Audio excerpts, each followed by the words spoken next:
សួស្តីបងប្អូនថ្ងៃនេះខ្ញុំមកបង្ហាញពីវិធីចៀនជូនត្រីប្រាដំបូងយើងដាក់បំពងត្រីប្រារបស់យើងឲ្យឡើងក្រហមក្រៀមល្អ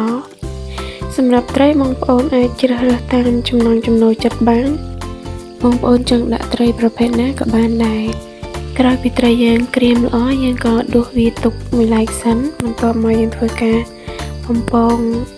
ខ្ញីរបស់យើងឲ្យបានក្រៀមល្អគ្រីមខាងឡើងក្រហមបន្តិចខ្ញុំក៏ដាក់ខ្ទឹមសចូលហើយកូរវាឲ្យឡើងពងកន្លះបន្តិចមកឲ្យវាក្រៀមល្អហើយមានក្លិនឈ្ងុយបន្ទាប់ពីក្រៀមល្អខ្ញុំក៏ដាក់សៀងចូលហើយក៏បន្ថែមប៊ីចេងបន្តិចព្រោះសៀងនោះវាមានរសជាតិឆ្ងាញ់ស្រាប់ហើយ